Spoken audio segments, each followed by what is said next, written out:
Vamos a empezar. Excelente, excelente.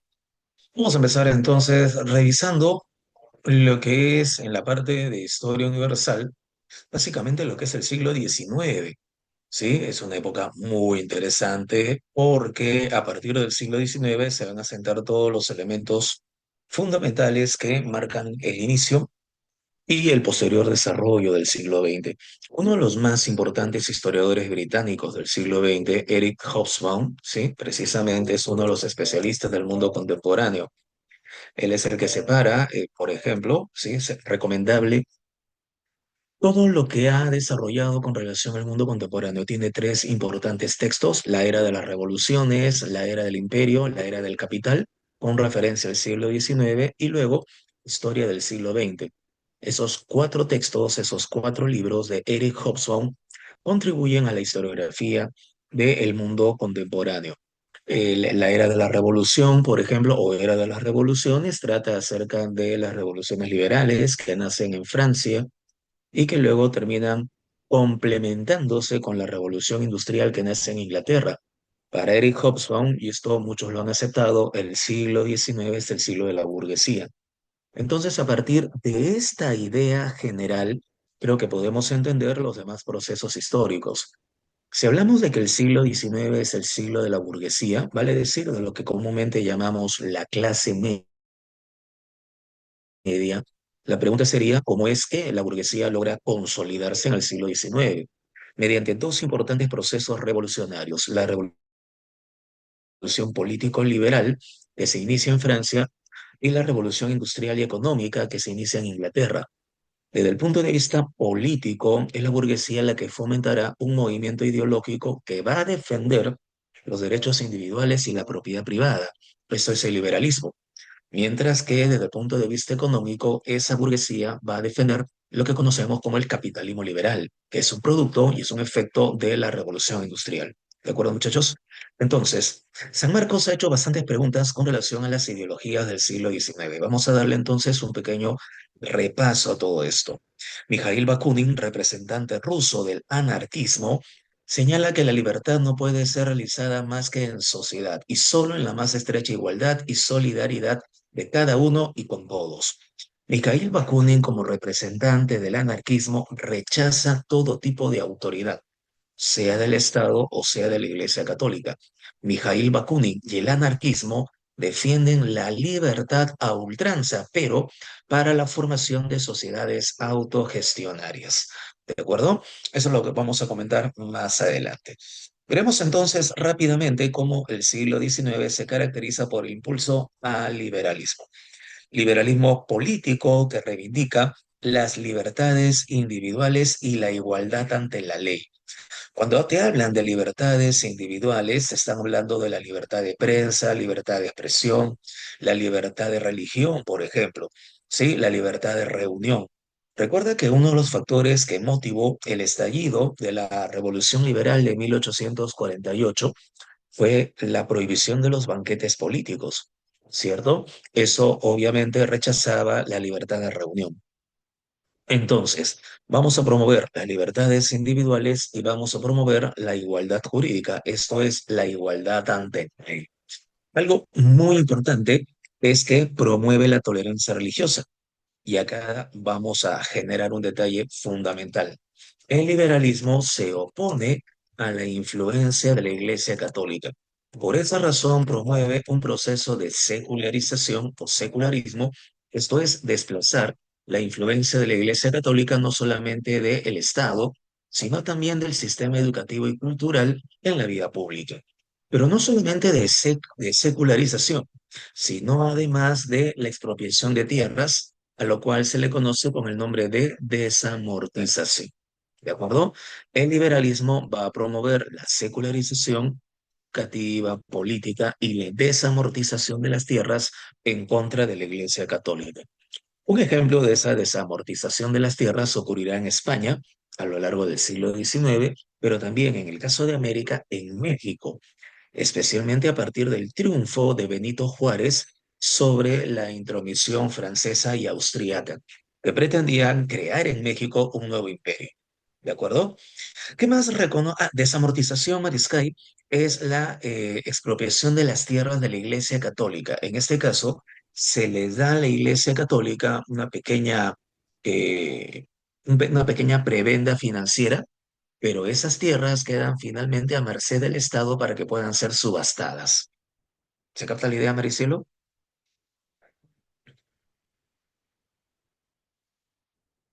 Maricielo, no sé si se entiende la idea. Sí, correcto. Gracias. Desde la época virreinal, la Iglesia Católica era una institución que tenía una gran cantidad de propiedades, haciendas, obrajes y demás. Esos territorios son los que terminan siendo subastados, desamortizados a favor del Estado. ¿Correcto? Desamortización así general y radical se produce en España y se produce en México. En el Perú no, porque ustedes saben que la Iglesia Católica tuvo una gran influencia en el Perú hasta bien entrado el siglo XX. Uno de los más grandes, chicos, ¿quién es el más grande representante del conservadurismo peruano? Era miembro de la Iglesia Católica. Él abogaba por el gobierno de la inteligencia. ¿Recuerdan? Tiene nombre de colegio. No pueden olvidar a Bartolomé Herrera. Sí, el segundo gran debate doctrinario entre liberales y conservadores, y del bando conservador, miembro de la Iglesia Católica, don Bartolomé Herrera. ¿De acuerdo? Pues bien, el liberalismo político defiende eso, las libertades individuales y la igualdad ante la ley. Pero además, algo fundamental, reconoce la independencia de los poderes del Estado. Acá se puede apreciar y mucho la influencia de la Ilustración y de manera especial la influencia del famoso Barón de Montesquieu. ¿Recuerdan la teoría de los tres poderes? ¿Sí? Ejecutivo, legislativo y judicial. Y con ello también el liberalismo defiende la soberanía popular. Esto es la capacidad que tiene el pueblo para poder decidir quién lo va a gobernar. Esto es a partir del sistema de sufragio. Y acá viene el detalle, muchachos. Inicialmente la burguesía también era un tanto celosa de quienes tenían la capacidad de votar. Por esa razón, inicialmente se desarrolla el llamado sufragio censitario.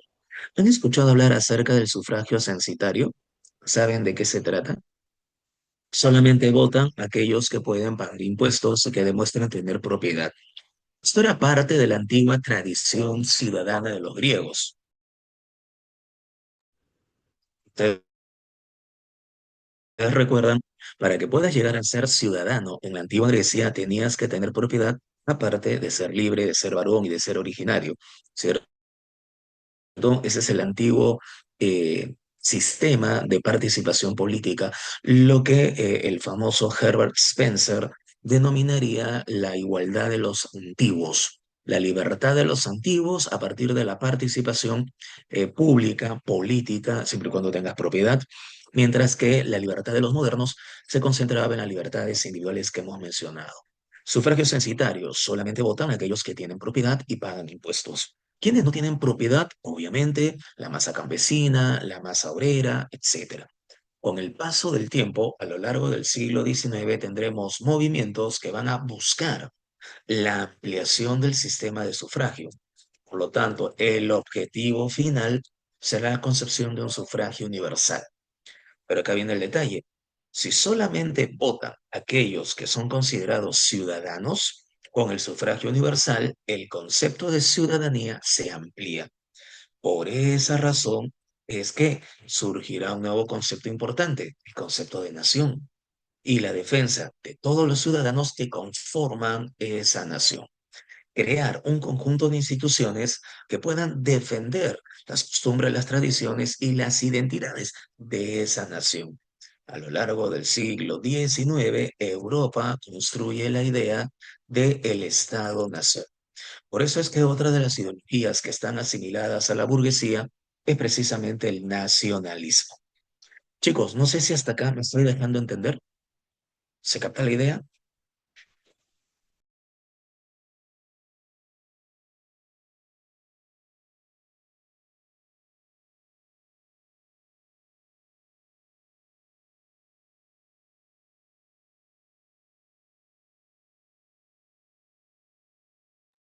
Sí, correcto. Excelente, muy bien, listo, ya está.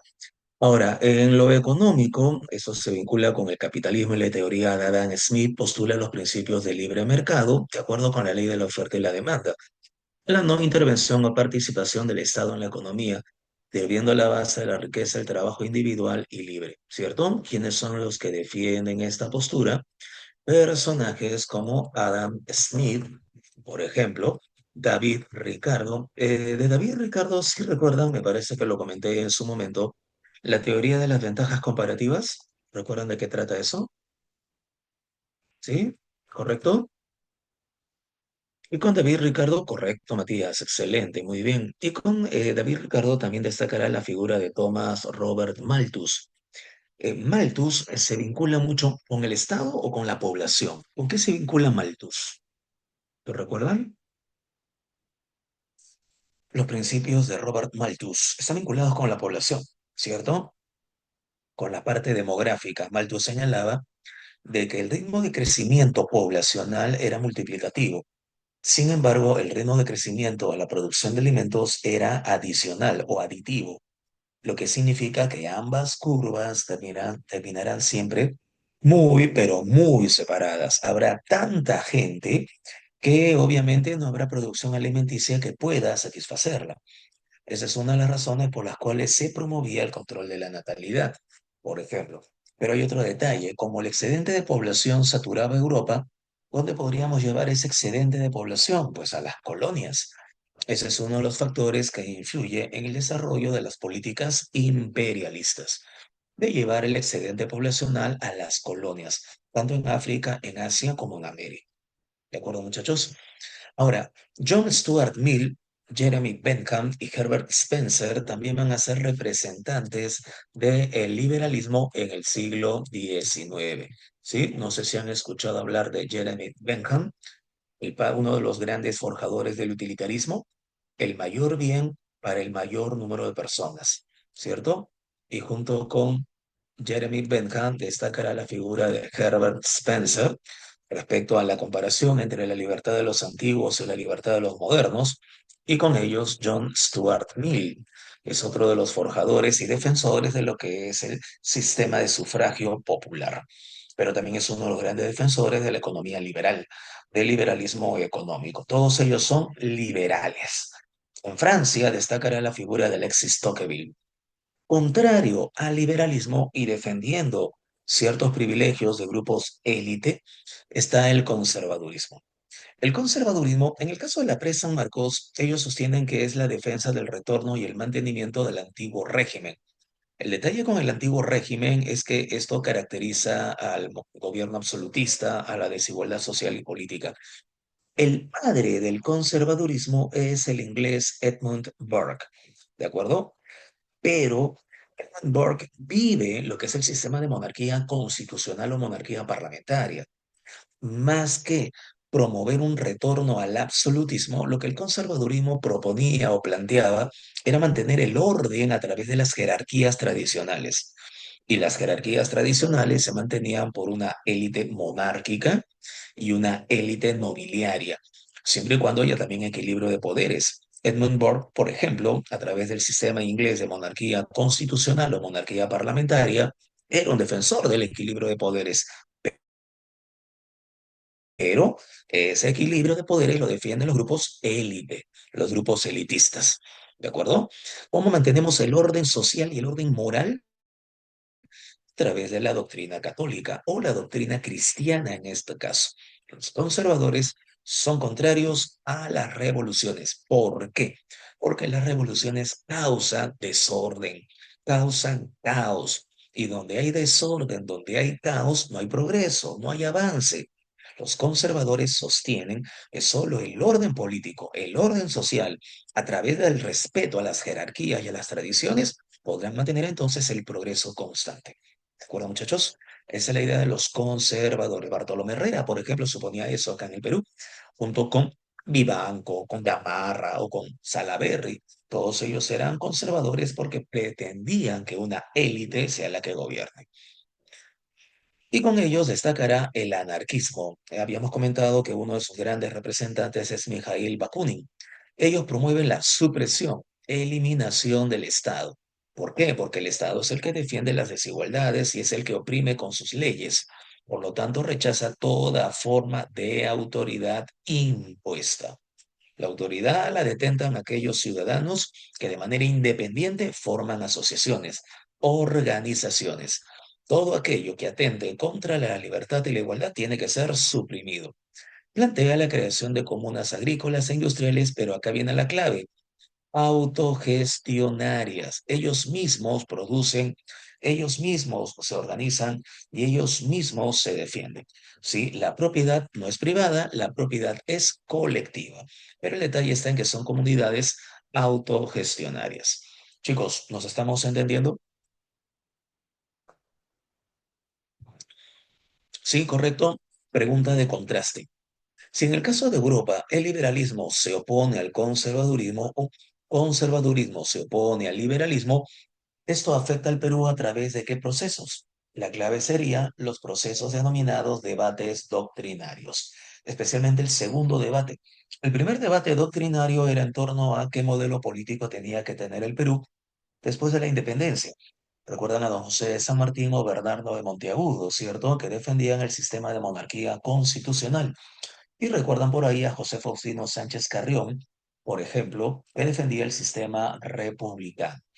El segundo debate es entre liberales como Benito Lazo, por ejemplo, o Paula Vigil, por ejemplo, José María Paula Vigil, contra los conservadores representados por Bartolomé Herrera, Vivanco, Salaverry o Gamar.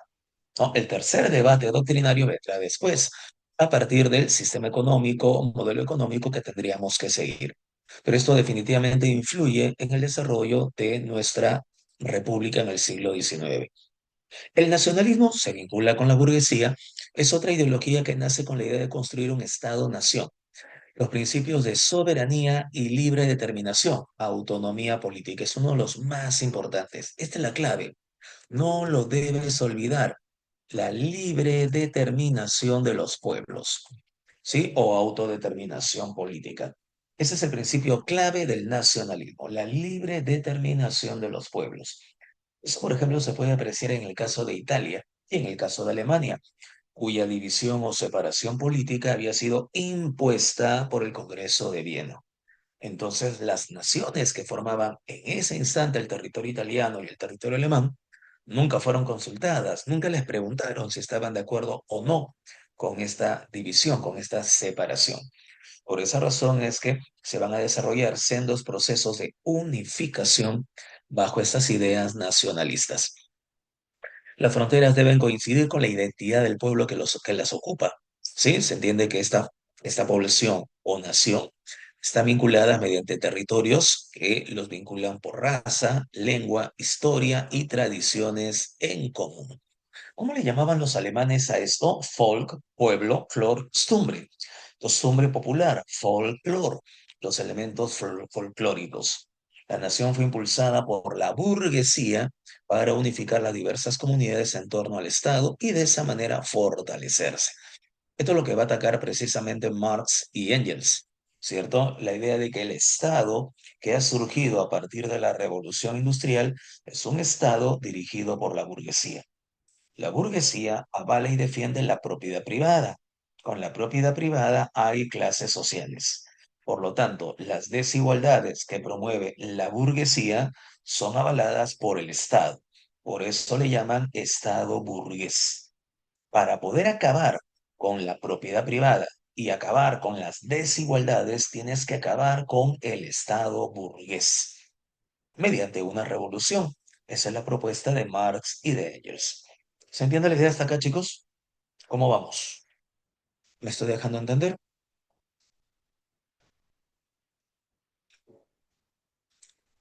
Hello, ¿están por ahí, chicos? Los invocamos por Ouija.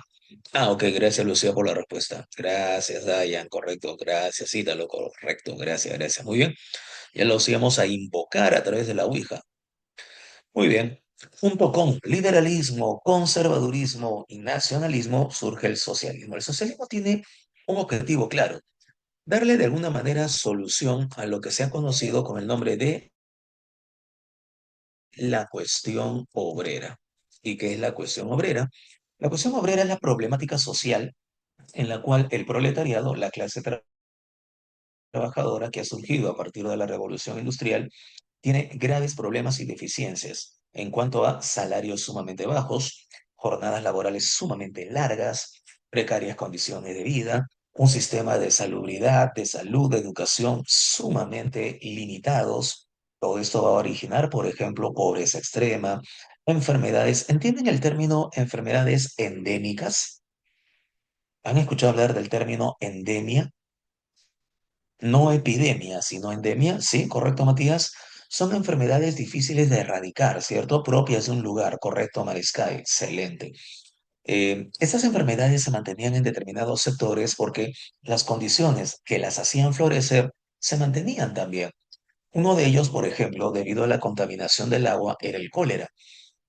Así también como por la contaminación del aire, el tifus y la tuberculosis. En determinadas áreas, sobre todo en zonas industriales, ya se sabía que habían ciertas enfermedades endémicas que eran difíciles de erradicar y que caracterizaban a un determinado lugar. Eso era parte de esta denominada cuestión obrera. Y ante esa cuestión obrera surgen las ideas socialistas. El socialismo utópico, como así le llamaron Marx y Engels, se basaba en la crítica a la propiedad privada. Ellos fomentaban una propiedad colectiva, una propiedad comunitaria. Buscaba eliminar la desigualdad y esta es la palabra clave. Desigualdad, pero por medios pacíficos. ¿Correcto? Oye, ¿qué onda? ¿Que todo bien? Peace and love, amor y paz. ¿Saben lo que es el altruismo? ¿Saben lo que es la filantropía? El altruismo es la solidaridad, ¿cierto? En este caso, la idea de poder apoyar a quien más lo necesite. El amor al prójimo, si quieres verlo de esa manera. La filantropía es el amor a la humanidad y en este caso el poder poner de manifiesto tus bienes a beneficio de todos los demás. ¿Sí? Soy millonario, entonces voy a construir hospitales, voy a construir colegios, voy a favorecer a la clase trabajadora. Soy un filántropo, ¿de acuerdo? Y el altruismo se basa precisamente en el apoyo mutuo. Entonces, la desigualdad por medios pacíficos la vamos a eh, cuestionar y la vamos a eliminar a partir del altruismo y la filantropía. Buscaron organizar una sociedad inspirada en el bien común, en base al trabajo cooperativo. Ah, ojo, el trabajo tiene que ser cooperativo, pero no solo tiene que ser cooperativo. El trabajo es obligatorio. Y si el trabajo es obligatorio, cada quien recibe de acuerdo a lo que produce. Esa es un tanto la idea. Saint-Simon es uno de los grandes representantes de ese socialismo utópico. Él es francés. Se inspira obviamente en los ideales de la Revolución Francesa y de la Ilustración. Él plantea una explotación racional de riquezas y una sociedad regida pero por los más idóneos. ¿Quiénes son los más idóneos en el siglo XIX? Aquellos que desarrollan la ciencia, la tecnología. Por esa razón, San Simón pensaba que solo ellos, científicos, técnicos, tendrían las mejores condiciones para poder crear un gobierno más adecuado, un gobierno que busque el bienestar y logre el bienestar para todos. San Simón se vincula con la tecnocracia, ¿de acuerdo? Lo que en el mundo antiguo Aristóteles había señalado como el gobierno de los mejores, la aristocracia, San Simón planteaba la administración o el gobierno de los más idóneos, los más preparados. En este caso, la tecnocracia. Uno de los más grandes discípulos de San Simón, no sé si han escuchado hablar, deben de haber escuchado hablar de este notable personaje llamado Auguste Comte. ¿Lo ubican? ¿Saben quién es Auguste Comte? Sí, uno de los forjadores del positivismo y uno de los grandes representantes de la sociología, ¿no? De la sociología moderna. Correcto, Kate, correcto, Mariscal, excelente, ya está. Con Saint-Simon destacó también la presencia de Charles Fourier. Charles Fourier planteaba la creación de asociaciones denominadas balancerios, comunidades autónomas de producción, donde cada quien tenía una habilidad que la ponía al servicio de los demás. ¿Han escuchado hablar de los pitufos? Dibujos animados de hace 50 años, creo, 40 años. No sé si han visto Los Pitufos. Han salido hasta películas.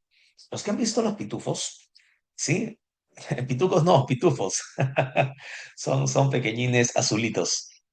Si ustedes recuerdan a los pitufos, no tienen normas, no tienen leyes, viven en una comunidad en la cual cada uno de esos pitufos tiene una habilidad. Pitufo técnico, pitufo genio, pitufo fortachón, y esa habilidad la pone al servicio de los demás. Pitufo glotón, por ejemplo, es el que cocina para todos, ¿cierto? Pitufo genio es el que pone su habilidad técnica para construir las casas o los puentes que todos necesitan.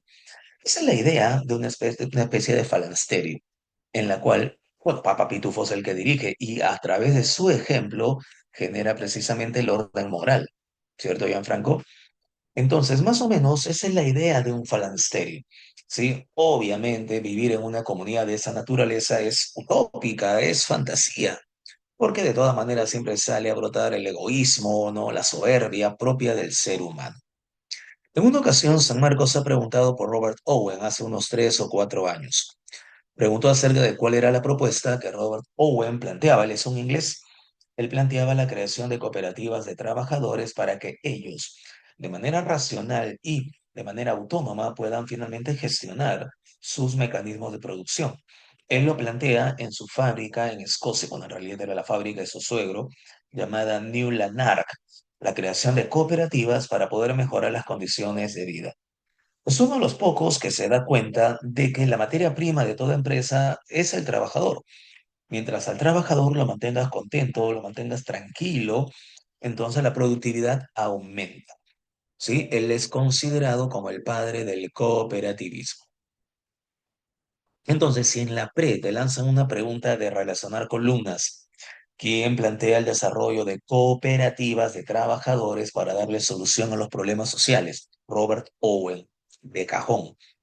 Si te preguntan por quién desarrolla la idea de sociedades donde cada individuo plantea su mejor técnica, su mejor especialidad al servicio de los demás, esas sociedades se llaman falansterios. Haces Charles Fourier de cajón.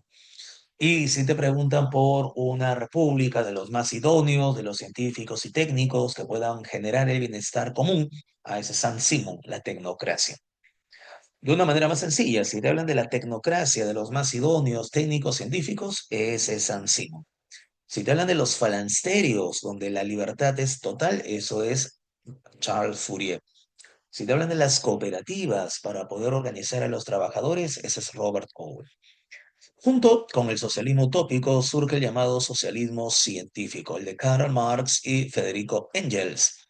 Ellos, Marx y Engels, se van a encargar de analizar la evolución histórica de las sociedades a partir de una metodología que ellos consideraban racional y científica. ¿Cuál es esta ideología o metodología? El método dialéctico, ¿cierto? En este caso, la dialéctica alemana. Y con el método dialéctico plantearon entonces lo que vamos a conocer como el materialismo histórico. Cómo se puede analizar el desarrollo histórico de las sociedades a partir del enfrentamiento entre dos sectores bien depurados. ¿Sí? Por un lado, tienes la infraestructura, que es la base económica,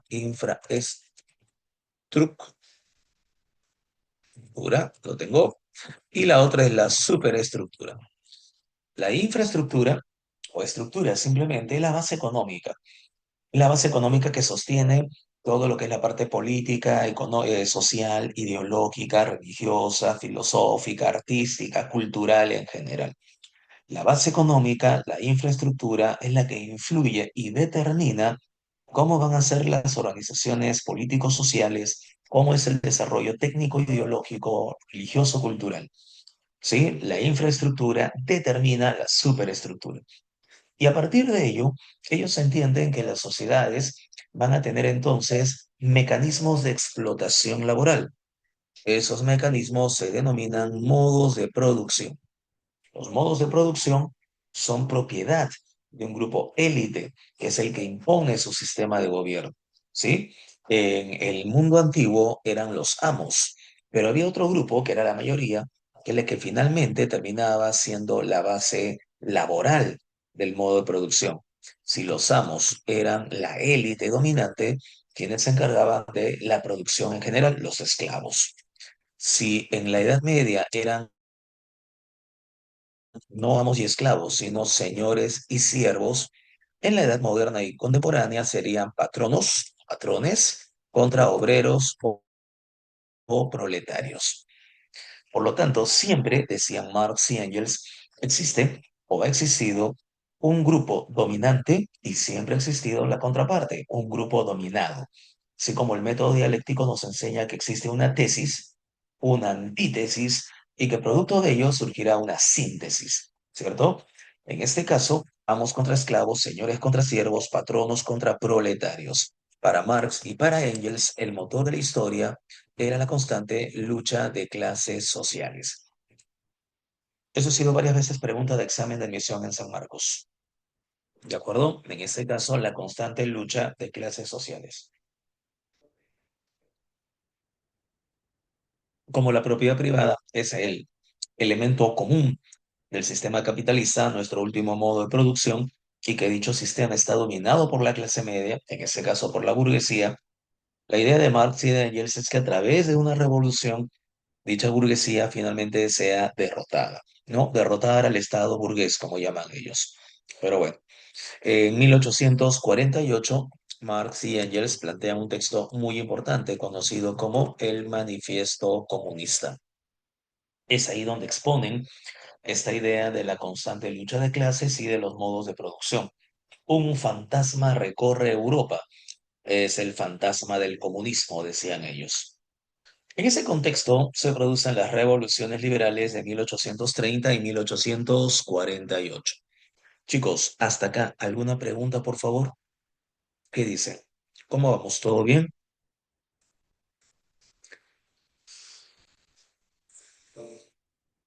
Correcto, Matías. Excelente. Muy bien. Las revoluciones liberales de 1830 y 1848, ¿correcto? Gracias también 6135, me parece una película de ciencia ficción, ¿no? Gracias 6135. Correcto, también Italo, excelente, gracias. Las revoluciones liberales, ¿sí? Fueron movimientos que van a acabar con las decisiones o los acuerdos tomados por el Congreso de Viena. De esa manera rompen con la etapa conocida con el nombre de la Restauración. Obviamente se inspiran en el liberalismo y esto lo preguntó San Marcos. ¿Cuál es el grupo social que dirige estos movimientos revolucionarios? Bueno, esa es la burguesía. ¿Y la burguesía se vincula con qué movimientos ideológicos, con qué ideologías? Principalmente dos, lo acabamos de comentar, liberalismo y nacionalismo. Pero hay otro detalle. Estas libertades que fomenta este movimiento político ideológico también se aprecian en el arte, sobre todo en literatura, sobre todo en poesía, sobre todo en pintura. ¿Sí? Esta idea de la libertad para poder crear, de la libertad para poder desarrollar, forma parte de lo que vamos a conocer con el nombre de romanticismo. Eso fue pregunta de examen en San Marcos. ¿Cuáles son las tres corrientes artísticas e ideológicas que, dirigidas por la burguesía, fomentan las revoluciones del 30 y del 48? ¿Cuáles son esas tres corrientes que se acompañan, que van de la mano? El liberalismo, el nacionalismo y el romanticismo. ¿De acuerdo? No lo deben olvidar. En la década de 1820 ya se habían producido algunos movimientos revolucionarios. El más famoso es el que se llevó a cabo en España en 1820 contra la monarquía absolutista de Fernando VII. El ejército español, al mando del coronel Rafael del Riego, finalmente se subleva y obliga al rey Fernando VII a respetar la Constitución española de 1812. Sin embargo, Fernando VII negoció con la Santa Alianza, esta agrupación militar formada por Rusia, Austria y Prusia, para poder lograr que un ejército de la Santa Alianza invada España y aplaste el movimiento liberal. Como así ocurrió, el país que fue encargado de aplastar ese movimiento liberal en España fue Francia, precisamente. Esto motivó entre 1820 y 1823 una pequeña etapa que será conocida como el Trienio Liberal. Sí, se inició con la sublevación de Rafael del Riego y terminó y concluyó con la intervención francesa que aplastó dicha insurrección. A partir de ello se desarrollaron otros movimientos, como el caso de Portugal o la independencia griega, por ejemplo, ¿no? En la época del romanticismo, Gordon Noel, el famoso poeta Lord Byron, y poeta inglés, lucha a favor de la independencia griega. y muere en la batalla de Missolonghi, por ejemplo, ¿no? Contra el Imperio Turco. Muchachos, a lo largo del siglo XIX y hasta la Gran Guerra es más importante, o mejor dicho, es más específico hablar del Imperio Otomano. Si bien es cierto la población que lidera este imperio es turca, hablar del Imperio Turco es como si hablásemos de Turquía. Y Turquía no aparece sino hasta después de la Primera Guerra Mundial. Entonces todavía sigue siendo el Imperio Otomano. ¿De acuerdo? Tengan cuidado con ese detalle. Llegamos a la Revolución de 1830. ¿Qué ocurrió? En ese año, Carlos X, el rey de Francia, decidió entonces instaurar un régimen de corte absolutista. Le dio plenos poderes a su primer ministro y este señor, Jules de Polignac, promulgó cuatro ordenanzas, cuatro decretos, que serán conocidos como las cuatro ordenanzas de Polignac, las ordenanzas de Julio, también conocidas como las ordenanzas de Saint-Claude, que es donde finalmente se habían planteado. ¿Qué establecían estas ordenanzas? La censura a la libertad de prensa. Había un periódico titulado El Nacional, dirigido por un notable burgués liberal llamado Adolfo Thiers, que finalmente es cerrado. Adolfo Thiers se lanza entonces a manifestarse contra este intento de restaurar el absolutismo. Pero no solamente habrá censura a la prensa, se disuelve la Cámara de Diputados, se convocan elecciones y se establece una nueva ley general de elecciones, favoreciendo obviamente a la élite. Se limita el derecho al voto como consecuencia de eso. Todo esto, que era contrario a los logros que que la burguesía había generado y había logrado con la Revolución Francesa, motivan entonces a que esta clase media, abogados, profesionales, periodistas, comerciantes, mercaderes, tomen las calles el 27, el 28 y el 29 de julio. Para nosotros son fiestas patrias. Ellos le van a llamar las tres gloriosas jornadas, o simplemente conocidas como las tres jornadas gloriosas. Ustedes saben que los franceses son bastante románticos en ese aspecto, ¿sí? Las calles de París eran bastante estrechas, por lo tanto los manifestantes decidieron colocar escombros para poder evitar que las tropas lleguen a París y apoyen al rey. Estos escombros eran denominados barricadas, ¿sí? Y gracias a esas barricadas es que lograron presionar al rey para que finalmente Carlos X decida abdicar. Esto es renunciar. Esta misma burguesía que había logrado tumbar el régimen de Carlos X es el que decide avalar el reinado de un nuevo soberano, el último monarca de Francia. No de la Casa de Borbón, porque el último de la Casa de Borbón precisamente fue Carlos X, pero sí el último, a la larga sería así, el último rey de Francia, Luis Felipe de Orleans, que va a asumir como Luis Felipe I. Con él prácticamente se hace un acuerdo. Luis Felipe, te damos la corona, te damos la monarquía, tú eres nuestro rey, pero nosotros gobernamos mediante un parlamento, mediante una carta constitucional y simple y llanamente nos dejas ser. Luis Felipe acepta. Era la primera vez que se acordaba que un rey pudiese ser rey gracias al apoyo de un grupo social de esa manera, de esa naturaleza. Por esa razón es que en Europa se burlaban de Luis Felipe y le llamaban el rey burgués, el rey ciudadano, algunos le llamaban el rey de las barricadas, porque fueron gracias a las barricadas, fue gracias a las barricadas que él llega a ser rey. Así es que se inicia una monarquía constitucional a partir de la caída de Carlos X. Y como siempre ocurre, una vez que esta revolución tuvo éxito, inmediatamente influyó en otros procesos. Por ejemplo, Bélgica. Bélgica había sido anexada a Holanda para la formación del Reino de los Países Bajos. Esto había sido un acuerdo del Congreso de Viena y obviamente nunca se le había preguntado a los belgas, que no respetaron la libre determinación de los pueblos. En Bélgica se desarrolla un movimiento nacionalista que, aprovechando el triunfo de la revolución en Francia, proclama su independencia de Holanda. La llamada sublevación de Bruselas fue exitosa y Bélgica logró independizarse. Este proceso de independencia de Bélgica se convierte en el primer gran revés, en el primer gran desacuerdo de lo que se había establecido en el Congreso de Viena. El primer gran cambio, la primera gran modificación. Pero también se dieron otros movimientos de esta índole en Alemania, en Suiza, en Italia, incluso en Polonia. El problema con Polonia es que ellos proclamaron su independencia, pero no llegaron a tener el apoyo ni de Francia ni de Inglaterra. Por lo tanto, el zar Nicolás I aplastó la insurrección de Polonia. Okidoki, acá viene el detalle. Chicos, pregunta de examen. ¿Qué grupo social es el que toma las riendas del poder con la etapa de Luis Felipe? La burguesía, especialmente ¿cuál? La alta burguesía. Hablamos del grupo que está conformado por industriales, empresarios, banqueros, financistas y demás. Y ellos obviamente van a promover sus propios intereses económicos, logrando de esta manera la industrialización en Francia. Ya, pero es bueno. Hasta cierto punto sí es bueno. El detalle está en que con la industrialización en Francia nace la clase obrera, nace el proletariado. Y ese proletariado francés paulatinamente será mayor en cuanto aumente también el número de inversiones y el proceso de industria se expanda. ¿Me dejo entender? Ahí viene el problema, porque en los siguientes años, con el aumento de la masa obrera, ellos van a exigir no solo derechos laborales, sino también van a exigir derechos políticos, una mayor participación ciudadana. Eso es lo que va a permitir entonces enfrentamientos de mayor envergadura. Y ese es uno de los factores que genera la revolución de 1848. ¿De acuerdo?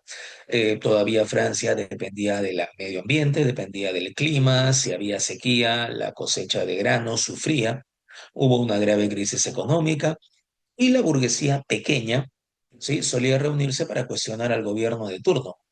Habían banquetes para todos, celebrando hazañas de Napoleón, celebrando algunos eventos militares de la historia de Francia en banquetes públicos. Sin embargo, para febrero de 1848, el entonces ministro del rey Luis Felipe, Francisco Manuel Guizot, apodado la Boca del Rey, promueve entonces, prohíbe la realización de estos banquetes. Y la prohibición de estos banquetes fue el detonante, fue el pretexto que motivó el estallido revolucionario. A diferencia de la de 1830, no solamente tendremos a la burguesía, sino también al proletariado, a la clase obrera. Por eso hablamos de una insurrección verdaderamente popular. ¿Estamos de acuerdo? Eso ha sido pregunta de examen de admisión. No lo deben olvidar. La de 1830 fue básicamente una revolución burguesa, pero la de 1848, además de contar con la burguesía, pequeña burguesía en este caso, contó con la clase obrera, la clase proletaria. Por lo tanto, es una revolución verdaderamente popular. ¿De acuerdo?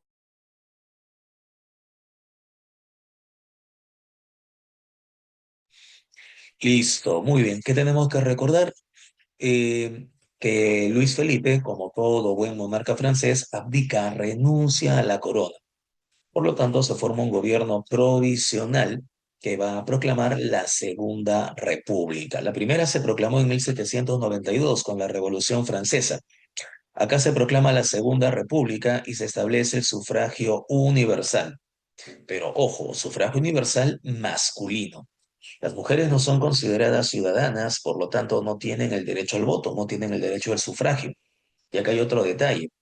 Si no son consideradas ciudadanas, no tienen derechos que las puedan proteger. Esta es una de las razones por las cuales con la revolución industrial se produjo una gran explotación de mujeres y de niños. Se dan elecciones. ¿Quién sale elegido presidente? El sobrino de Napoleón, aprovechando la fama de su tío, Carlos Luis Napoleón Bonaparte, es elegido presidente. Ojo, presidente. Lo que ocurre es que 4 años más tarde, él decide modificar la constitución y le pide al Congreso la posibilidad de ser reelegido. El Congreso le dijo, no, ni hablar, ya está contemplado en la Constitución, 4 años y te vas. Luis Napoleón dijo, bueno, ni hablar, si no es por las buenas, por las malas. ¡Plum! Hace un golpe de Estado. ¿Sí? Bonaparte que no hace un golpe de Estado no es un buen Bonaparte. Para 1852 se proclama emperador con el título de Napoleón III. Oye, ¿no debería de ser segundo? Bueno, en realidad sí, pero él dice, mi tío es Napoleón I, su hijo, el llamado rey de Roma, que vendría a ser mi primo propiamente, yo lo voy a reconocer como Napoleón II, pesar de que nunca gobernó, nunca reinó, nunca tuvo ese título, pero es para poder mantener la dinastía. Por lo tanto, yo debo de ser Napoleón III. Entonces, él se proclama de esa forma, de esa manera como Napoleón III. ¿Qué consecuencias produce la Revolución del 48? La caída de la monarquía constitucional y en sí la caída de la monarquía. No se proclama un nuevo rey. El último rey es Luis Felipe I, ¿de acuerdo? El rey burgués. Pero hay otro detalle. Esta idea del sufragio universal, del derecho para los trabajadores, termina difundiéndose por gran parte de Europa, ¿sí? Esta es la época que será recordada como la primavera de los pueblos. ¿Pero por qué la llamaron de esa manera? Porque si bien es cierto, y de forma inicial, estos movimientos revolucionarios tuvieron éxito, ese éxito fue relativo, porque en los siguientes meses, las monarquías autoritarias, ciertamente, que habían aceptado inicialmente otorgar estos derechos, se refuerzan desde un punto de vista militar. Entonces logran finalmente aplastar y someter a todas las insurrecciones que se habrían de generar. En otras palabras, inicialmente fue un éxito, pero a lo largo del año de 1848, estos derechos adquiridos finalmente fueron suprimidos. Por lo tanto, la revolución resultó en un rotundo fracaso. Por esa razón se le conoció como la primavera de los pueblos. Duró una estación, duró 4 meses, ¿sí? Y luego aplastaron esos decretos. Chicos, hasta acá. ¿Alguna pregunta, por favor? ¿Cómo vamos? Ah, correcto, Eric, está el palo de la astilla. Vamos bien. Correcto, Dayan. Correcto, Carlos. Correcto, Eric. Bueno, está bien. Excelente. Muy bien. A partir de la segunda mitad del siglo XIX se produce una segunda fase de la revolución industrial, o simplemente llamada segunda revolución industrial. Tengan cuidado con este detalle. La presa San Marcos y en el examen de admisión resaltan los años de 1870 y 1914. La pregunta del millón sería, o sea que a partir de 1914 ya no hay segunda revolución industrial. Debatible, ¿sí? Hay dos etapas de la revolución industrial porque la revolución industrial es el mismo proceso de transformación, solo que hablamos de etapas por el cambio en las fuentes de energía. En la primera fase eran el vapor de agua y el carbón mineral, y en la segunda fase la electricidad y el petróleo. El detalle está en que, si ustedes se dan cuenta, aún utilizamos electricidad y petróleo. Si el estrecho de Hormuz, por ejemplo, no, Eric, ahí viene el debate precisamente. Desde el punto de vista del merchandising, desde el punto de vista del modern management, de la administración moderna, te hablan de una tercera etapa, te hablan de una cuarta revolución con la inteligencia artificial, ¿sí? Pero en realidad son solamente adelantos técnicos, adelantos tecnológicos. Desde el punto de vista del proceso histórico propiamente, ya muchos, incluso historiadores y especialistas, están señalando que ya no es adecuado hablar de revolución industrial, que no, porque habría que ponerle un fin, ¿cierto? ¿Y en qué momento le pondremos el fin? Ese es el detalle. Porque de manera conceptual, todavía estamos en la segunda fase de la revolución industrial. ¿Y por qué? Porque todavía seguimos utilizando electricidad y petróleo. ¿Cuándo entraríamos entonces a una tercera fase? Entraríamos a una tercera fase cuando usemos, por ejemplo, magnetismo, cuando usemos energía eólica, energía nuclear, no sé, se llama esto, el reactor ARC de Tony Stark, ¿cierto? Energía pura, energía libre, en fin, ya ahí entraríamos a una tercera fase o tercera etapa. Pero insisto, sigue siendo debatible. Y los especialistas debaten en eso. Pero para fines prácticos, muchachos, y para su examen de admisión, la revolución industrial en su segunda etapa corresponde con los años que comprende, que esto coincide, sincronía, el periodo conocido con el nombre de la paz armada. ¿Se capta la idea, Eric? Carlos, Dayan. Sí, la paz armada se inicia con el fin de la guerra franco-prusiana y termina con el famoso atentado de Sarajevo. ¿Se han escuchado hablar del atentado de Sarajevo, cierto? Se referencia a un asesinato. En este caso, al asesinato del archiduque Francisco Fernando, el heredero de la corona del Imperio Austrohúngaro, ¿no?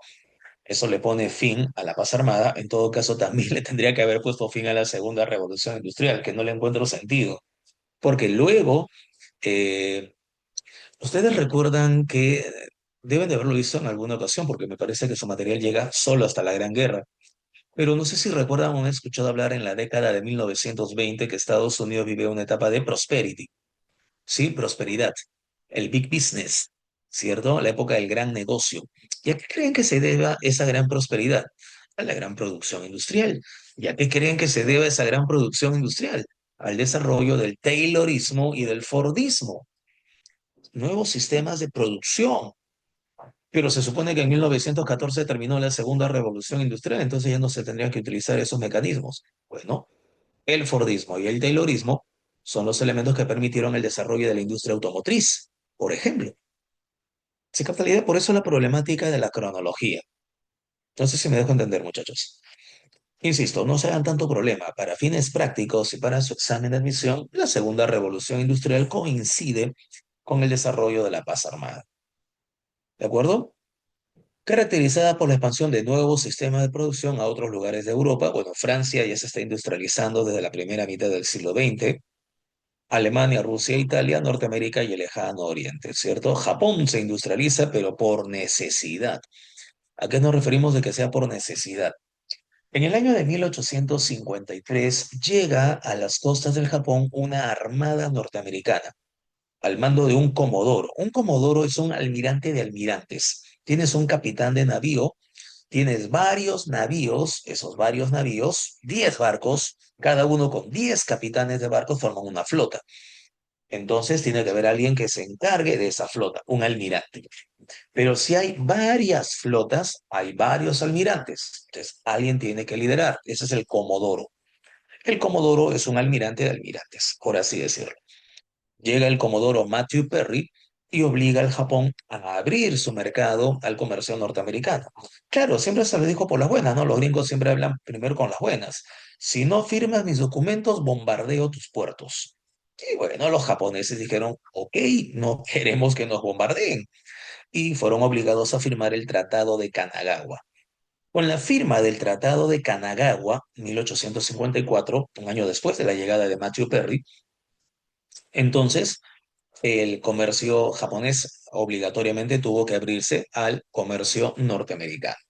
El detalle está en que luego vinieron otras potencias europeas. No tenían otra opción, porque no los bombardeaban por la fuerza. El detalle está en que luego llegaron Gran Bretaña, Francia, Holanda, Alemania, ¿no? La clásica, ¿no? Ya firmaste con ellos, ahora firmas con nosotros. Entonces Japón tuvo que firmar tratados desiguales. ¿Qué dijeron los japoneses? Para que no nos sometan, tendremos que ser como ellos. Y para ser como ellos tenemos que modernizarnos. Eso es lo que va a destacar un famoso emperador llamado Mutsuhito. Mutsuhito se dio cuenta que para que su país no vuelva a ser sometido, humillado de esa manera, tenía que ser tan potencia como las demás potencias de Europa. Así es, correcto. Y por eso iniciaron un proceso de modernización, pero con modelos occidentales. Modernización y occidentalización. Eso es lo que convirtió a Japón en una potencia. Así es. Y si ustedes se dan cuenta, Japón tiene un problema. ¿Cuál es el problema geográfico de Japón?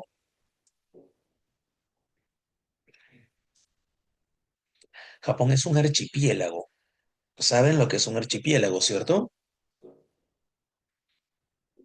Es un conjunto de islas.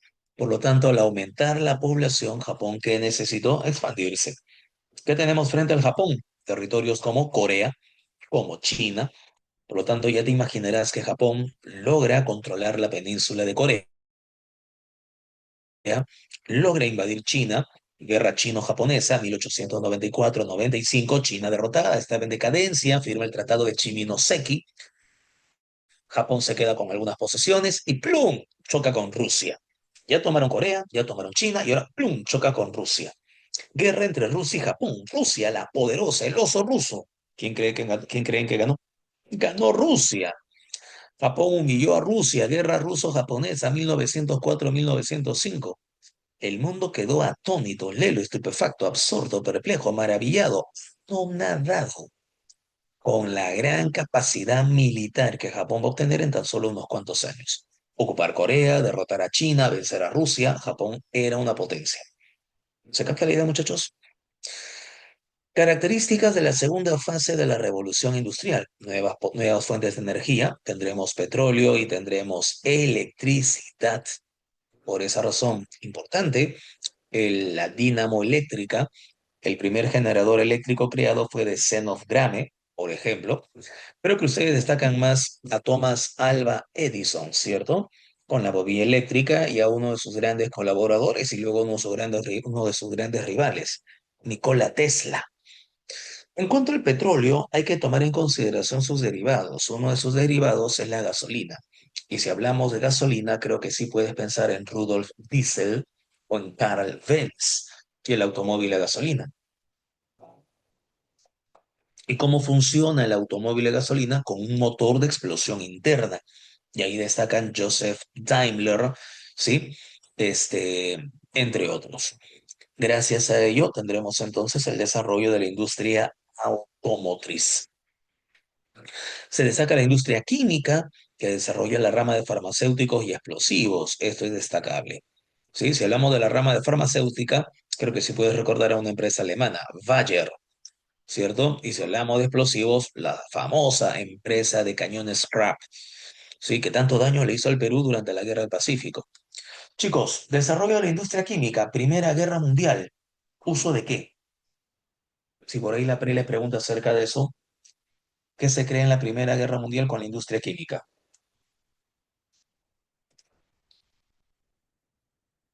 Les ayudo, había de cloro, de mostaza. No, no, no, bombas atómicas, no, esa es en la segunda. Correcto, Kate, gases tóxicos. Gases tóxicos, cloro, fosfógenos, mostaza, por ejemplo. ¿Sí? Eso ya con la Primera Guerra Mundial y la industria química propiamente. Sí, la dinamita también promete el desarrollo de explosivos, pero a partir del uso de nitrocelulosa. Chicos, ¿eso nos conviene?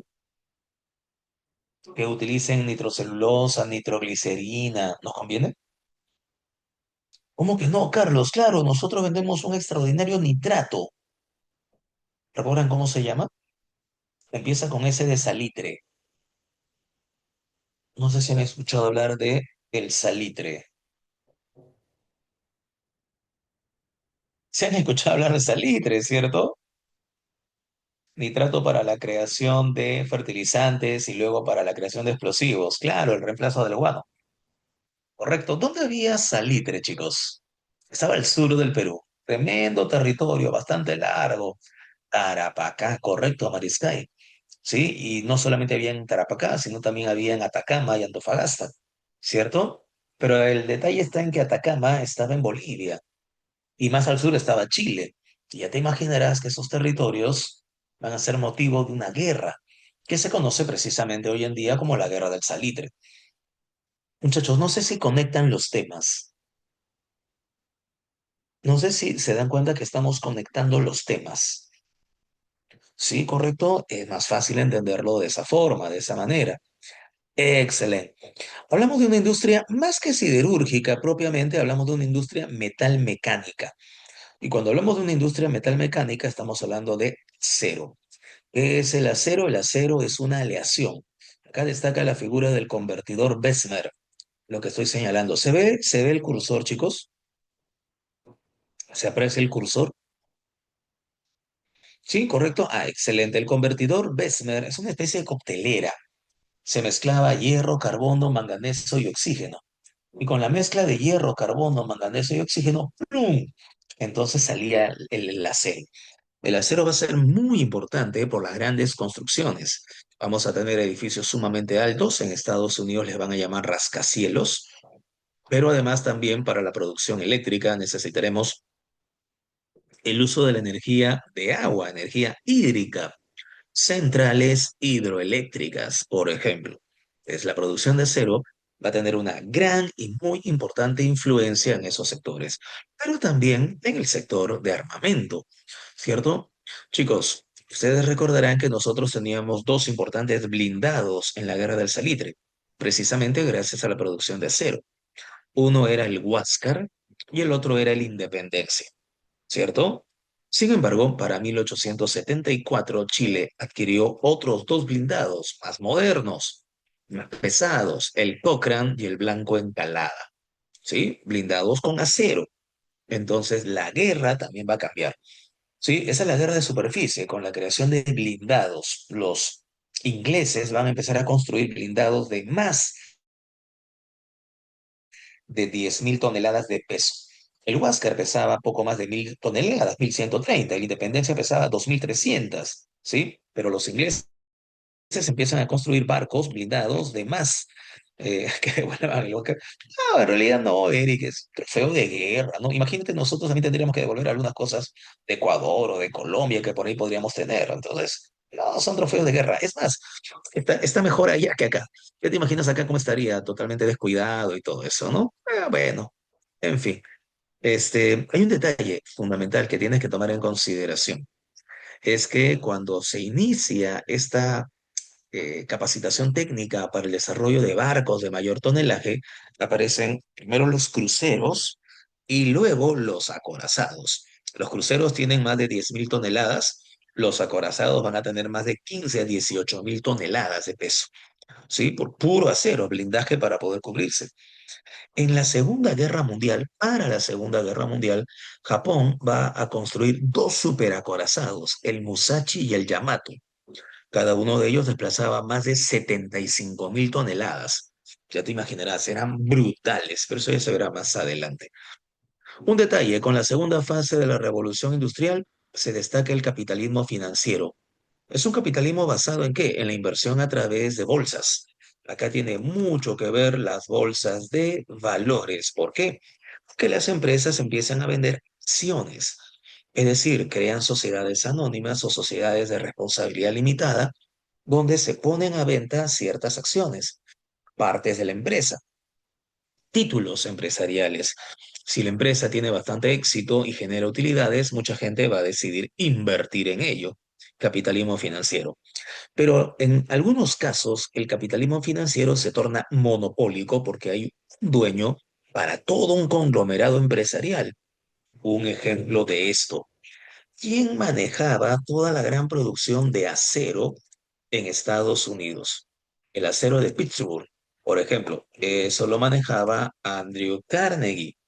¿Quién manejaba todo el petróleo, por ejemplo, o la gran cantidad de petróleo, sí, en Estados Unidos? Si hablamos de petróleo, inmediatamente creo que puedes pensar en John D. Rockefeller, ¿cierto? Si hablamos, si hablamos, se me ocurre, de electricidad en cuanto a la creación de cables eléctricos, pues inmediatamente creo que puedes pensar en JP Morgan, JP Morgan, ¿cierto? Entonces ya hablamos de el monopolio, capitalismo financiero monopólico.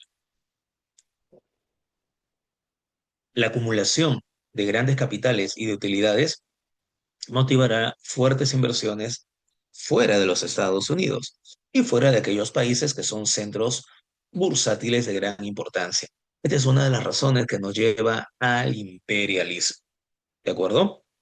¿Hay nuevos sistemas de organización del trabajo? Claro que sí. El Taylorismo, que se vincula con la organización en torno a la eficiencia de los trabajadores mediante tareas específicas en un determinado tiempo. Y el Fordismo, que es la producción en serie a través de sistemas de montaje. El Taylorismo afecta al trabajador porque señala lo que el trabajador tiene que hacer en una jornada laboral. Es decir, para que tengas una idea, tú elaboras una bisagra. Una bisagra la puedes hacer, digamos, 3 minutos. En 3 minutos haces una bisagra, ¿de acuerdo? En una hora tendrías que hacer 20 bisagras, ¿cierto? En una hora, 20 bisagras. ¿Cuántas horas laboras? Laboras 10 horas al día. Entonces se supone que al cabo de una jornada laboral de 10 horas, haciendo 20 bisagras por hora, tu jornada laboral tendría que darte 200 bisagras. ¿Se capta la idea, muchachos? ¿Sí? Eso funcionaría si tú fueses un robot. No eres un robot, tienes que descansar, tienes que almorzar, tienes que ir al baño, ¿no? En fin. Sin embargo, tenías que cumplir con esas 200 bisagras. Eso genera entonces un estrés laboral genera despidos masivos. Obviamente es una de las razones por las cuales aparecen los sindicatos. Eso es Taylorismo. Fordismo. Vamos a armar un automóvil para poder reducir el costo de producción y así reducir el precio de venta. ¿Sí? Por lo tanto, para armar el automóvil, las piezas de los automóviles tienen que ser exactamente iguales. ¿A qué nos referimos? Estandarización de las piezas. De tal manera que por un sistema de cadena de montaje, ensamblamos, ensamblamos, ensamblamos, ensamblamos. ¿Se entiende la idea, muchachos? Mientras el Taylorismo afecta al trabajador, el Fordismo afecta al producto, ¿sí? Y reduce el costo de producción. Henry Ford, por ejemplo, diseñó de esta manera su famoso modelo T, el primer automóvil popular de la historia. Muy bien, se produce una innovación en los transportes y en las comunicaciones. Se construyen importantes elementos de intercambio y dinámica mercantil. Estamos hablando del Canal de Suez, por ejemplo, construido por el arquitecto e ingeniero Ferdinand de Lesseps. Y estamos hablando del Canal de Panamá, que se construye hacia 1908. ¿Sí? La expansión del automóvil, los primeros avances en la aviación. Los hermanos Wright, por ejemplo, son los que inventan el aeroplano. Más adelante, en la Primera Guerra Mundial, Roland Garros, notable joven especialista francés, va a poder colocar una ametralladora o fusil en la cabina del piloto y luego un joven alemán llamado Anthony Fokker logrará sincronizar el disparo de la ametralladora con las hélices del motor, el rotor del avión, para evitar que se destruyan. Esto motiva entonces el nacimiento de la aviación militar. El desarrollo del telégrafo y con ello la expansión de las líneas telegráficas. Hay un pequeño detalle, muchachos, y es que los ferrocarriles recorrían todo el país, pero ¿cuál es el detalle en que estos ferrocarriles recorran todo el país, como es el caso de Estados Unidos, y no se sepa en qué momento llegan y en qué momento salen?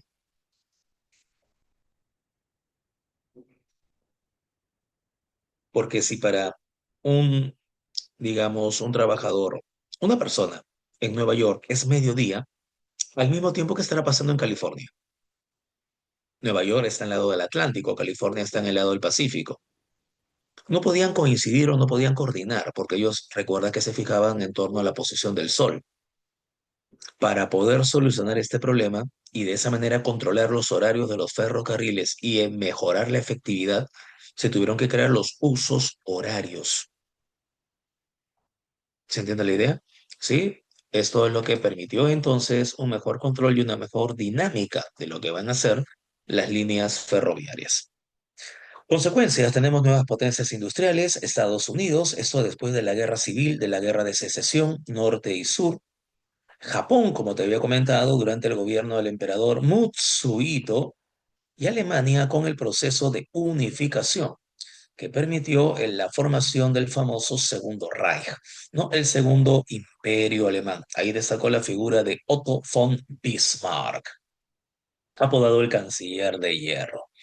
La necesidad de materias primas y los nuevos mercados impulsó la formación de un sistema de explotación colonial conocido con el nombre de el imperialismo. El imperialismo es un sistema por el cual se van a explotar territorios para obtener recursos, materias primas y de esa manera controlar mercados. La formación de los extensos imperios coloniales motiva además la exportación de grandes capitales a las colonias. Chicos, ¿han escuchado hablar del contrato Grace? Lo vamos a ver la próxima semana, me parece, pero no sé si han escuchado hablar del contrato Grace. Sí, correcto, Carlos, correcto, Eric. Sí, correcto, Matías. Durante el gobierno de Andrés Avelino Cáceres, ¿cierto? Para poder pagar de esa manera. Claro, se entregaron los ferrocarriles que teníamos, pero ¿cuál era el objetivo del contrato? Pagar toda la deuda que teníamos. ¿Sí? ¿Y cómo lo pudieron hacer los ingleses? Porque tenían abundancia de capitales. Habían capitales monopólicos que permitían la inversión en otros países. Perú no fue una colonia propiamente, pero sí América fue un territorio considerado un mercado para poder de esa manera colocar estas inversiones, estas grandes inversiones de capital. ¿De acuerdo? Muy bien. Las causas económicas, la búsqueda de materias primas, insumos naturales, los nuevos mercados de consumidores. Una causa demográfica fue la sobrepoblación que hemos comentado. Una causa política fue la búsqueda de prestigio internacional. Por esa razón habrá una gran competencia por obtener colonias. Si hablamos de una causa ideológica, la exaltación nacionalista, por supuesto. Es más potente tu país en cuanto tenga una mayor cantidad de colonias, ¿cierto? Ahora, ¿cómo justificamos? ¿Cómo justificamos el tener que controlar territorios con poblaciones indígenas? Número uno, empieza a utilizarse el término de raza. Por lo tanto, hablamos de una superioridad racial. En este caso, la superioridad del hombre blanco. En 1859, un tipo llamado Charles Darwin, ¿ubican a Charles Darwin? ¿Se han escuchado hablar, no? De Charles Darwin, ¿sí? Él desarrolla una famosa teoría. ¿Recuerdan cuál fue? La teoría de la evolución, ¿cierto? A través de la selección natural. A partir de ello surgió el concepto de darwinismo social. Cuando se habla de darwinismo social, se habla entonces de una civilización o sociedad más fuerte que las demás. ¿A partir de qué? De la violencia. Entonces, ¿por qué podemos controlar otros territorios? Porque podemos hacerlo. Somos los más fuertes, ¿no? Eso aplica al concepto de darwinismo social.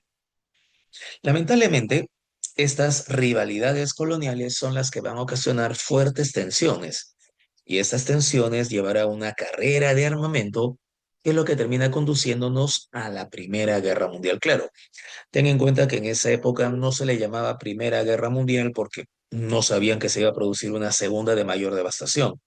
En esa época simplemente se le llamó la Gran Guerra, ¿sí? Ahora, este detalle de los grandes imperios coloniales coincide con la formación de dos de los más poderosos. Los más grandes imperios del mundo eran tanto el Imperio Británico como el Imperio Francés. Y en el caso del Imperio Británico destaca la etapa donde la reina Victoria era la mandamás en la Gran Bretaña, en el Reino Unido, United Kingdom. Esta es la llamada era victoriana. Durante la era victoriana destacaron dos partidos políticos, el de los Tories, que vendrían a ser los conservadores. ¿Recuerdas lo que te había comentado acerca de los conservadores? Sí, ellos mantienen la separación de poderes, no tienen problemas con eso. El detalle está en que ellos quieren evitar revueltas, quieren evitar el desorden, quieren evitar el caos, porque desorden, caos y revueltas generan que no haya progreso. Ellos quieren el progreso, pero a través de un orden, donde una élite dirija y una masa obedezca. Todo lo contrario eran los Whigs. Los Whigs eran los liberales. Ellos principalmente se afanaban en que se pueda defender los derechos individuales, las libertades y los derechos individuales. Salvando las distancias, algo parecido ocurría en Estados Unidos entre republicanos, que vendrían a ser los conservadores, y demócratas, que vendrían a ser los liberales. ¿De acuerdo? Muy bien. Ahora, ¿cuáles son las principales colonias que Inglaterra va a tener? En el caso del continente asiático, la joya de la corona británica era la India. Se extraía una gran cantidad de algodón, ¿sí? Para la industria textil británica. Mientras que en el caso de Francia, Napoleón III, bajo la justificación de enviar misioneros, tenía como colonia principal Indochina. Sí recuerdan, creo, a Indochina. En el siglo XX, en el contexto de la Guerra Fría, es en Indochina donde se va a producir la famosa Guerra de Vietnam. En África, el Imperio Británico contaba con Egipto, también importante productor de algodón, y en la parte sur con un territorio que se le habían arrebatado los colonos holandeses llamados Boers. Ese territorio era Sudáfrica, ¿de acuerdo?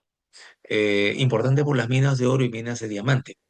En el caso de Francia, destacará su famosa colonia de Argelia, la cual casi la lleva a una verdadera guerra civil en la etapa de la descolonización hacia 1960.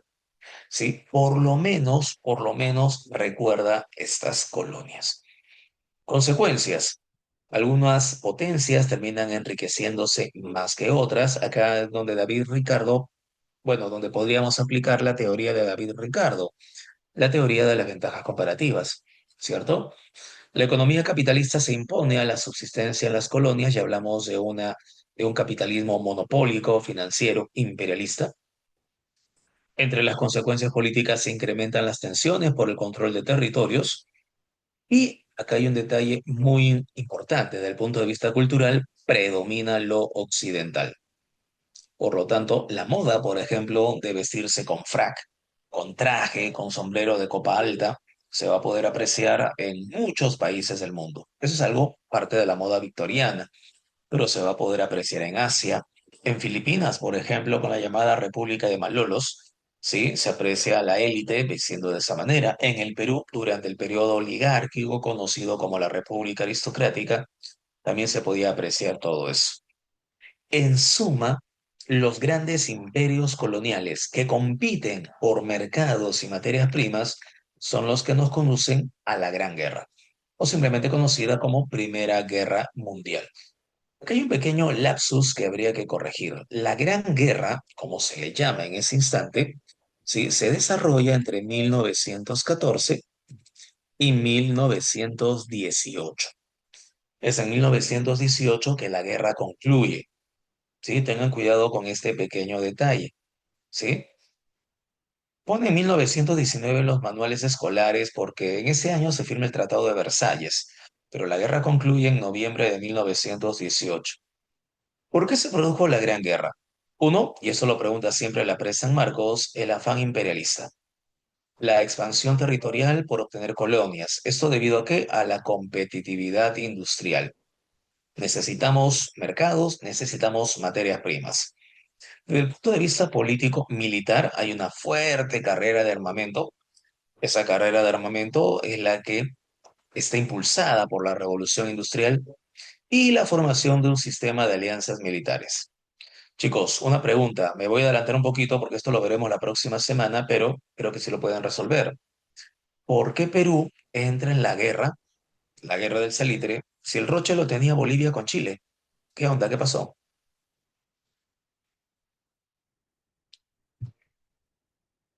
¿Por qué nos vimos involucrados en un conflicto donde no teníamos nada que ver?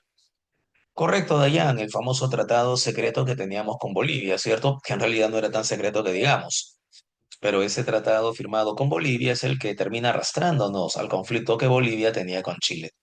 Algo parecido ocurre acá. El sistema de alianzas, el sistema de bloques, termina arrastrando a los países a la guerra, ¿sí? Cuando Austria-Hungría le declara la guerra a Serbia, inmediatamente salta Rusia. Rusia le declara la guerra a Austria, Austria pide apoyo a Alemania, Alemania le declara la guerra a Rusia, entonces saltan todos los bloques. El pretexto es el llamado magnicidio de Sarajevo, hace referencia al asesinato de una figura muy importante, en este caso el archiduque Francisco Fernando, el heredero de la corona del Imperio Austrohúngaro. ¿Qué bloques son los que se van a enfrentar? Tengan cuidado con ese detalle. En la paz armada había una triple alianza, conformada por el Imperio Alemán, el Imperio Austrohúngaro e Italia. Esa era la triple alianza. Sin embargo, esa triple alianza cambia, porque en 1915 Italia se cambia de bando. Entonces ya no hay triple alianza. ¿Quiénes quedan? El Imperio Alemán y el Imperio Austrohúngaro. Pero a estos imperios se les va a sumar el imperio, como te dije, no es tan adecuado señalar imperio turco, imperio otomano y Bulgaria. Entonces tendremos un nuevo bloque formado por Alemania, Austria-Hungría, el Imperio Otomano y Bulgaria. A esto se le conoce con el nombre de potencias centrales. Correcto, Eric. Italia se cambia de bando porque todavía tenía desavenencias territoriales con Austria en la península de los Balcanes. Esto data de la unificación italiana. Italia se había unido al bloque solo para mantener una alianza con Alemania contra de Francia, pero no le interesaba una alianza con Austria en realidad. Por eso, cuando Austria le declara la guerra a Serbia, Italia dice, bueno, es tu roche, yo no me meto. Y al año siguiente, en 1915, Francia y Gran Bretaña se reúnen con Italia en Londres, firmarán un tratado que será conocido como el Tratado de Londres y se comprometen a que una vez que termine la guerra, entonces le entregarán a Italia los territorios que Italia desea. La zona de Dalmacia, los territorios que hoy en día forman parte de Croacia, ¿correcto? Ah, dicho sea de paso, ¿cómo quedó el partido? Portugal-Croacia. Han estado atentos seguramente. No los conoceré. ¿Quién pasó? Ah, ya ven, se han estado atentos, ¿no? Sí, correcto. Pasó el comandante entonces. Ya está, queda. Esa es una de las razones por las cuales... Correcto. Esa es una de las razones por las que Italia se cambia de bando. Ah, pero como les comentaba, al terminar la guerra, no le cumplen a Italia, ¿sí? No le cumplen. Eso genera un resentimiento en Italia que va a ser utilizado por un tal, sí han escuchado hablar de un tal Benito Mussolini, ¿cierto? Sí, chicos. Benito Mussolini va a utilizar ese resentimiento para poder canalizarlo en la formación de un movimiento ultranacionalista llamado fascismo, el movimiento fascista italiano. Entonces, por esa razón ya no hay triple alianza, es el bloque de las potencias centrales. El otro bloque, el de la Triple Entente, Gran Bretaña, Francia y Rusia, ahora a ellos se le suman Serbia, Bélgica, Italia, Japón y luego Estados Unidos. A todo ese bloque se le da a conocer con el nombre de los aliados. Ah, bueno, en la Segunda Guerra Mundial, tras la invasión a Sicilia, tras la Operación Husky Bronco, sí, bueno, cae el gobierno de Mussolini, se forma un nuevo gobierno que le declara la guerra a Alemania, ¿no? En fin, bueno, sí, suele ocurrir. Y Francia siempre sale derrotada primero, ¿verdad? Así es que es parte de... Listo, chicos. Punto importante, el desarrollo de la Primera Guerra Mundial. Alemania tenía un plan de ataque, que le han llamado Plan Schlieffen, que termina cuando es derrotado en la primera batalla del río Marne, o simplemente conocida como la batalla del río Marne. Este triunfo francés en el Marne frena el avance alemán y hace fracasar el plan Schlieffen.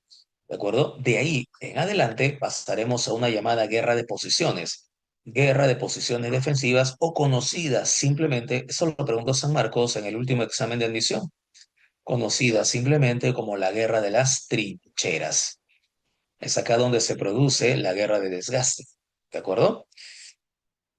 Bueno, hagamos una pequeña corrección acá. Hundimiento de Lusitania, 7 de mayo de 1915. A ver, vamos a ponerlo por acá. 1915 hunden un transatlántico británico llamado Lusitania. Ojo, no de tripulación.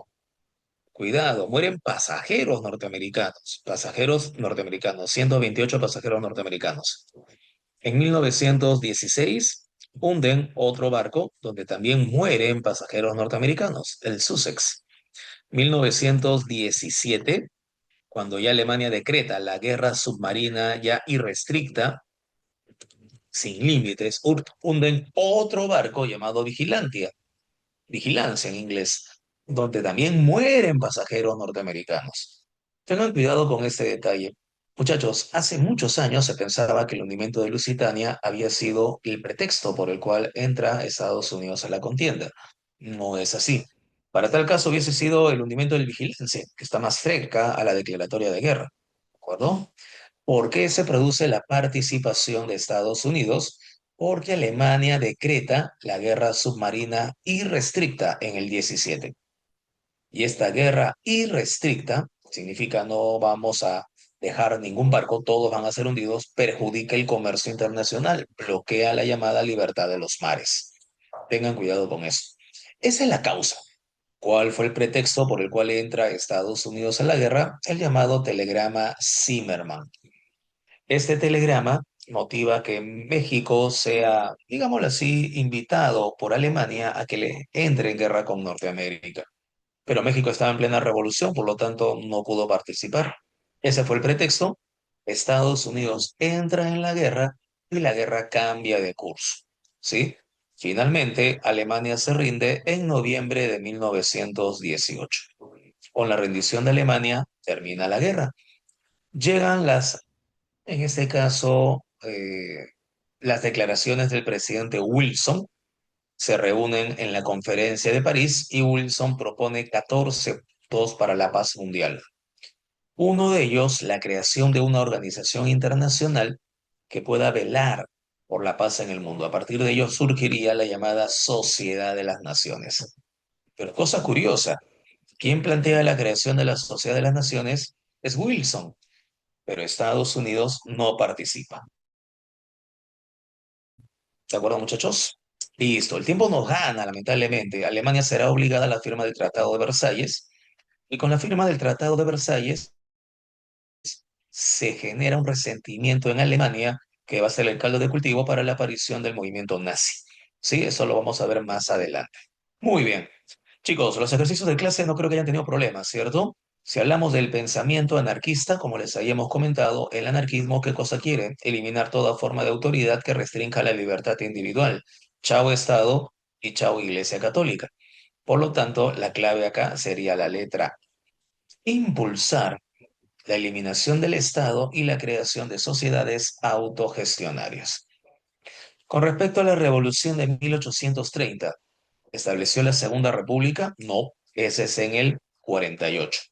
¿Formó un gobierno de carácter provisional? No, eso es en el 48. ¿Derrocó a Carlos X? Correcto. ¿Logró la independencia de Bélgica? Correcto. Entonces la clave sería la letra C. Solo 3 y 4. Muy bien.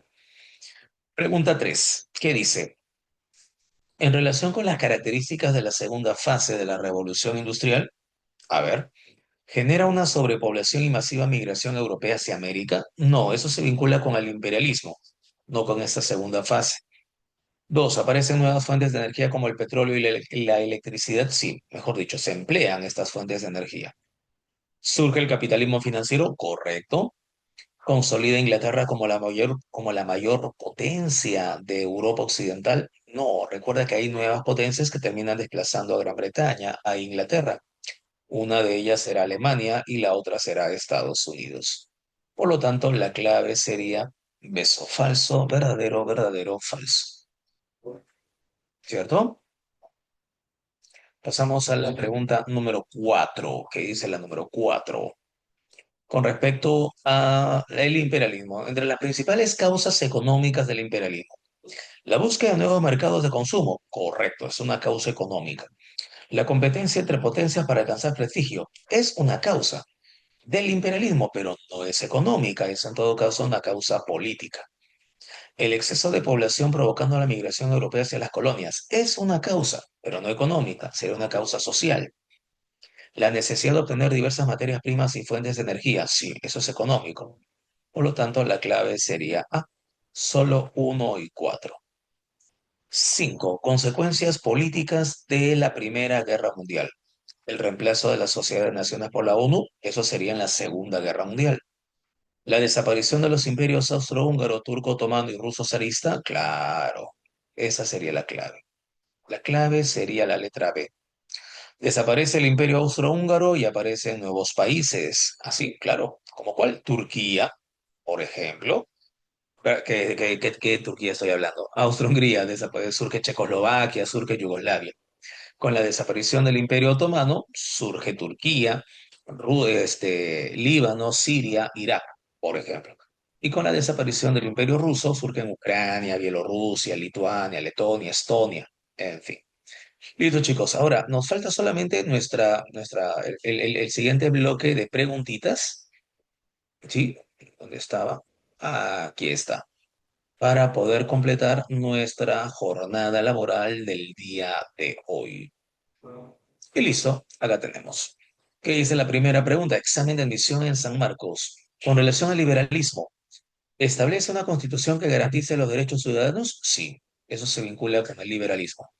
¿Reconoce la división e independencia de los poderes del Estado? Claro que sí, ejecutivo, legislativo, judicial. ¿Rechaza la elección periódica de los ciudadanos? No. Recuerda, por el contrario, fomenta la participación ciudadana. ¿Afirma el carácter divino de los monarcas? No, eso es absolutismo. Acá la clave entonces sería la letra A, uno y 2, ¿cierto? Excelente, muy bien. 2, ¿qué dice? ¿Cuáles de los siguientes enunciados describen correctamente las consecuencias de la abdicación de Carlos X? Carlos X abdica. Se cierra en Francia el ciclo de la restauración iniciado a partir del Congreso de Viena. Correcto, porque Bélgica, recuerda, se independiza. 2. ¿Se impuso un gobierno provisional republicano? No, eso es en la del 48. La monarquía fue reemplazada por otra dinastía. Sí, los Borbón terminan siendo reemplazados por los Orleans. 4. El poder fue transferido a Luis Felipe de Orleans, proclamado como rey constitucional. Sí, verdadero. Monarquía constitucional. La clave sería la letra 3. ¿Qué te dice? Pregunta de examen de admisión en San Marcos. Sobre el proceso de industrialización.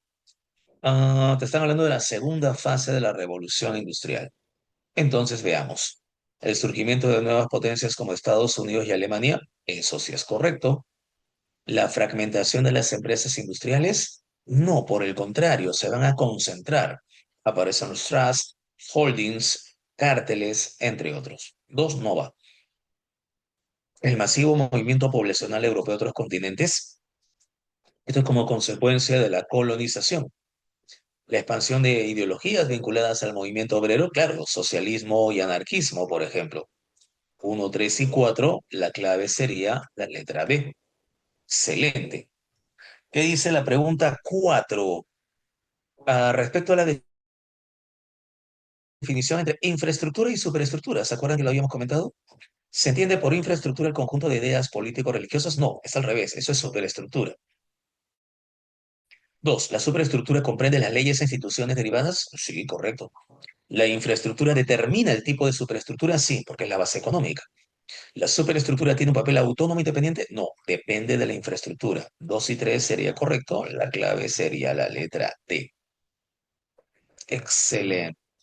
Cinco, te piden verdadero o falso, ¿cierto? Sobre el socialismo y el anarquismo. ¿Qué dice? A ver, eh, el anarquismo exige la abolición del Estado y fomenta la organización en comunas autónomas autogestionadas. Sí, verdadero. Eso lo habíamos comentado, ¿se acuerdan? Esto vino en San Marcos 2024. ¿El socialismo utópico postula el mantenimiento y control de las clases sociales? No, no postula eso. Tres, el anarquismo apoya la industrialización capitalista y el respeto del régimen de propiedad colectiva. Sí, pero lo de industrialización capitalista, no. Cuatro, el socialismo científico plantea una concepción materialista de la historia, sí, a través del método dialéctico. Por lo tanto, sería verdadero, falso, falso, verdadero. La clave sería la letra E. Seis, indica la alternativa que contenga las motivaciones que buscaban las potencias industriales en su expansión imperialista. Examen de admisión, ¿sí? Entonces, ¿qué podríamos decir? Dominar lugares donde obtenían materias primas, correcto. Controlar mercados para su producción, correcto. Incrementar los precios de su producción, no. Establecer relaciones económicas simétricas, no, son asimétricas. Despertar el sentimiento nacionalista de los trabajadores. Bueno, como no hay una alternativa que pueda responder al otro, la clave sería entonces ENA. El nacionalismo va a tener también mucho que ver. Sobre la pregunta 7, analicen los siguientes enunciados en relación con las motivaciones que sustentaron el imperialismo en Europa, ¿cierto? Número uno, búsqueda de nuevos mercados y materias primas, correcto. Discursos intelectuales del siglo XIX defendieron la expansión imperial, claro que sí. Recuerda, justificación y motivo de civilizar al mundo entero. Hay dos posibilidades, o es A o es E. La tercera es falsa, veamos la número 4. Los imperios argumentaron que su presencia en regiones extranjeras se debía a un deber moral. Sí, esa es la idea de justificar la moralidad. La clave sería ENA. 8. Sobre la Gran Guerra, causas políticas del conflicto. O sea, si son causas políticas, te dicen, el sistema de alianzas militares entre países europeos buscaba evitar enfrentamientos directos y mantener la estabilidad en el continente. Falso, ¿cierto? ¿Qué te dice la última? El debilitamiento de los imperios multinacionales no contribuyó a la inestabilidad política que precedió el conflicto. Verdadero. La rivalidad colonial entre las potencias europeas fue la única causa política relevante. Falso, hubo varias. El nacionalismo exacerbado de algunos estados impulsó políticas de rivalidad, sí. El sistema de alianzas militares podría ser considerado como una causa militar más que política propiamente, ¿no? Pero bueno, están hablando de causas políticas. La clave sería casa. Verdadero o falso, verdadero en las dos últimas. Muy bien. De la pregunta 8, el tiempo nos ha ganado. La clave es avión. Y de la pregunta 10, la clave sería enano. Listo, chicos. ¿Qué tal? ¿Cómo estamos? ¿Nos hemos entendido? ¿Se han captado las ideas? Sí, correcto. Excelente. La próxima semana vamos a hablar acerca de todo lo que es el siglo XIX post-independencia. Seguramente llegaremos hasta la República Aristocrática. Vengan revisando eso. ¿De acuerdo, muchachos? Sí. Acá nos quedamos. Que tengan un bonito fin de semana. Cuídense mucho. Nos vemos. Hasta luego. Bye bye. Gracias.